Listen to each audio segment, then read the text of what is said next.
लेकिन अब जागना होगा, उठना होगा अपने लिए, अपने स्वाभिमान की रक्षा के लिए, अपनी कौम की रक्षा के लिए, अपने कौम के सम्मान के लिए। बंधुओं, ये जो मसाला आज से नहीं 1935 से जड़ी है, लेकिन बहुत छोटी लोग इसे हमें पूर्ण मसाल बनाना और वो भी अपने राष्ट्रीय अध्यक्ष जयप्रकाश पाल जी के नेतृत्व में।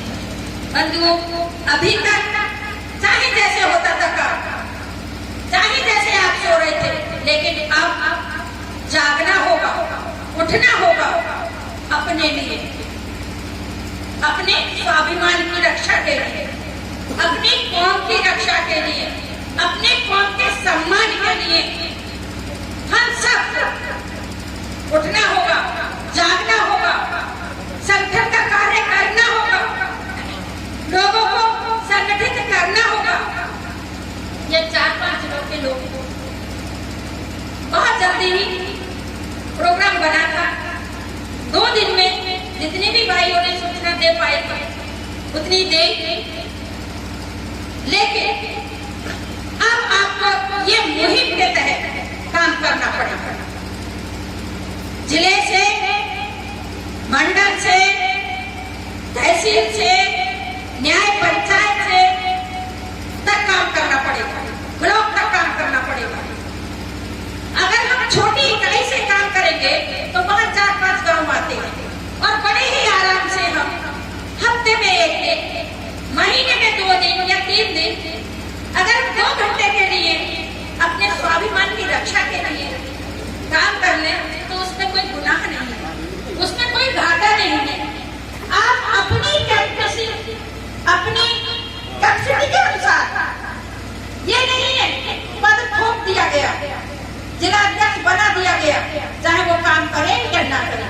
अब जिलाध्यक्ष वही बनेगा जो समाज का काम करेगा, सदस्य वही बनेंगे जिनके दिलों में समाज बसता होगा, जिन्हें पीड़ा होगी, जो ये देख रहे होंगे कि सब समाज के लोग आगे बढ़ रहे हैं, मेरा समाज कहाँ है। अपने स्वाभिमान को जगाओ, जागो। कब जागोगे, कब तक सोओगे? अगर हमने काम नहीं किया तो हमारी आने वाली पीढ़ी को दुगना काम करना पड़ेगा, ये आप समझ लीजिए।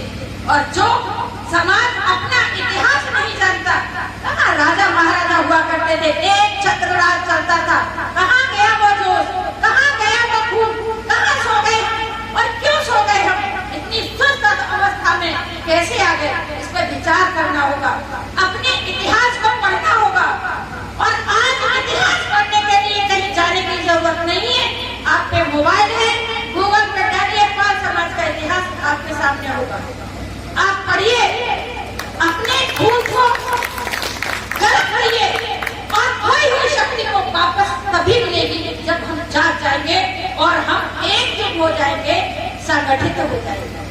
वरना जो भी समाज अपना इतिहास को नहीं जानता, अपने पूर्वजों का सम्मान नहीं जानता, अपने परिवार के बुजुर्गों का सम्मान नहीं बढ़ाना जानता, वो खत्म हो जाता है।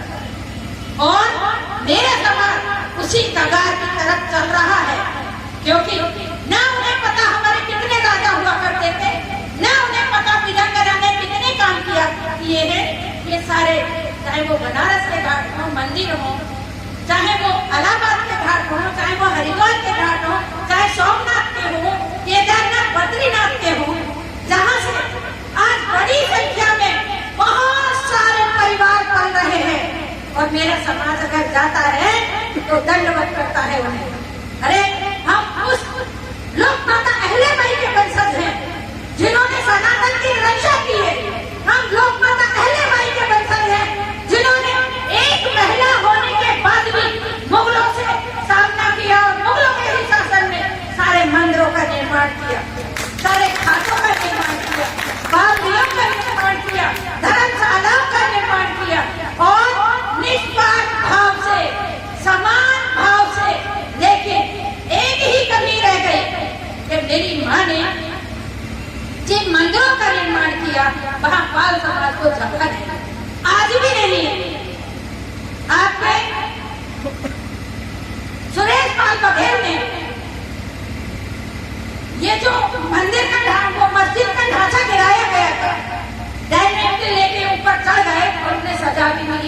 कड़वा भी उन्हें झेलना पड़ा, लेकिन समिति में नाम भी नहीं है। क्यों नहीं है? क्योंकि मेरे समाज ने आवाज ही नहीं उठाई। और क्यों नहीं उठाई? क्योंकि वो समाज के बीच में, महासभा के बीच में कहीं आते ही नहीं थे, कहीं संपर्क ही नहीं करेंगे। आप एक सर्वे तैयार कर लीजिए और उस सर्वे में कोई भी व्यक्ति बिल्कुल अछूता है जो वो उधर की साइड को देखता ही नहीं। अगर कहीं परेशानी आएगी, क्या वो महासभा के लोग, क्या वो संगठन के लोग उसकी मदद करेंगे? वो पिट जाएगा, उसके बाद में आवाज उठाएगा।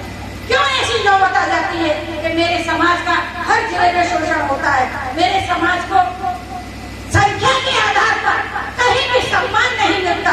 कारण सिर्फ इतना है क्योंकि समाज खाया पिया और अपने परिवार को देख रहा है और सो रहा है। नहीं मिलेगा, इस चीज से हमें बाहर निकलना पड़ेगा।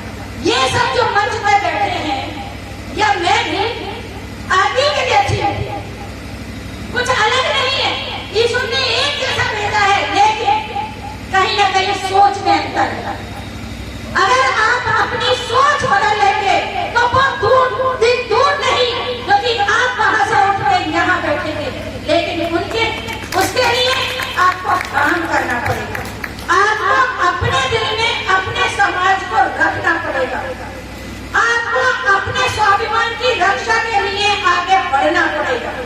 बंधुओं, ये मत सोचो कि 10-20 आएंगे तब हम काम करेंगे। नहीं, आप अकेले लग जाओ। अगर आप अपने गांव के लोगों को जगा लो, अपने शहर के लोगों को संगठित कर लो, कभी भी निकल जाओ। 2 घंटे का टाइम तो दे ही सकते हो एक हफ्ते में।